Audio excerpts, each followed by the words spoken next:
In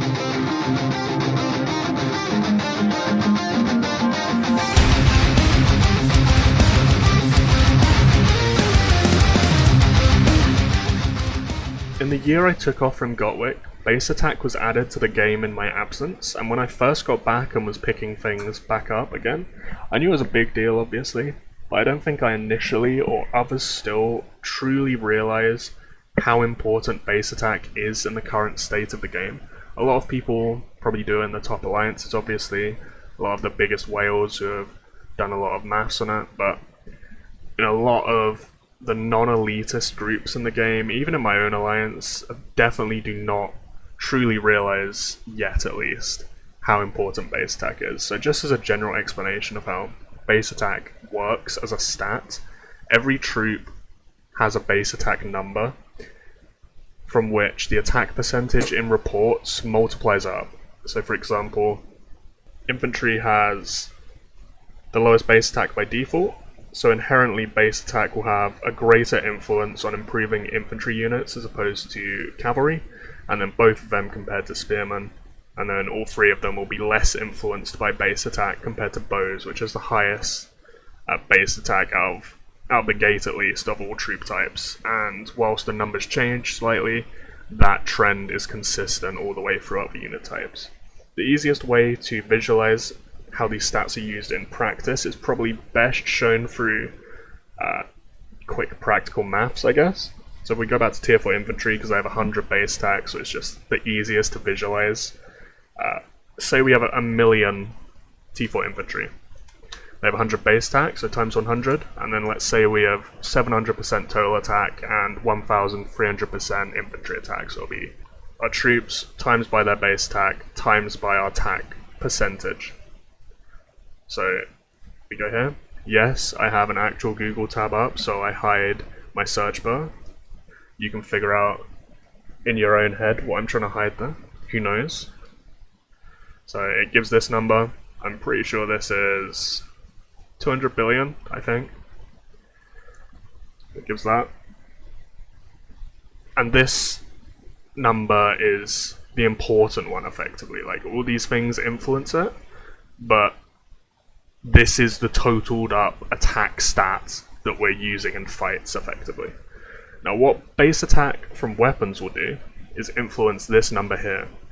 So if we do this calculation again, same 1 million troops, say we roll a 10 infantry base attack, which, yes, is very hard to do, but again, it's just a round number and easy to visualize things with. So let's say times 110, and then same stats, same 700% total attack, same 1300% infantry attack. We do that calculation again, and it'll be 220 billion. Now, I have a spreadsheet here. What this spreadsheet does is effectively uses these calculations to show you what the equivalent base attack will bring you as an attack percentage when attacking at your existing attack percentage. I understand that might sound like quite a word salad, so bear with me and I will explain it practically. So if we go back to this, we just go through it again, but instead of using the additional base attack number, this time we go back to the 100, because that's what infantry has at base, and then we're going to want to find a new attack percentage number that brings up this base number up to this number. So I've already done these maths in advance, so I know what this is going to be. It's going to be this. So in effect, this 10 base attack gives the equivalent value of 200% additional infantry attack. You see there the numbers match. So copy that in. So yeah, you can just visualize it a lot easier this way. This is your test example. The 10 base attack will give you the exact same value of an extra 200% infantry attack. So you can then visualize that 10 base attack as being the equivalent value of 200% infantry attack. If we go back to the spreadsheet, you can see how it works. No, I'm not going to share the spreadsheet with everyone. No, you're not allowed to copy it. If you want to use it, you can join my alliance. You're welcome. You can just copy it out of our guide section if you join, but I'm not going to make this public otherwise. You see here the numbers match, 2000% troop attack, and it shows an increase of 200% attack percentage effectively.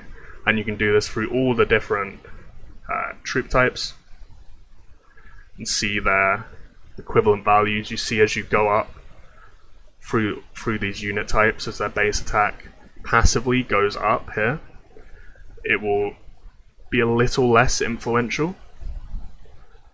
Same thing through T5s, because T5s have higher base attack by default. Base attack will effectively be slightly less influential on T5s than it is on T4s, and all the way down as well. Like, max accounts running T1s will have insane numbers if you extrapolated these same calculations to tier 1 troops, for example.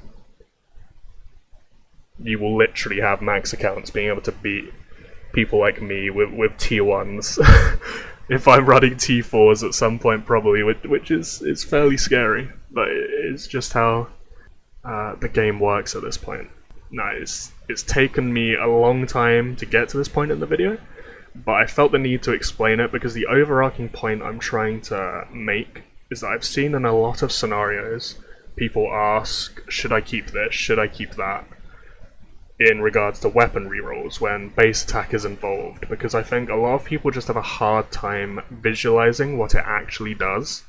So if I go to my weapons tab here, what this does is just put a really clear image and number to what base attack does in people's minds. I hope this helps you visualize it a bit better. So say something like this. I've seen some people have, say, a free base attack on their weapon, and then they roll something like this. Maybe it has higher infantry attack. Let's say it's 20% infantry attack instead. And they say, alright, these are really good rolls.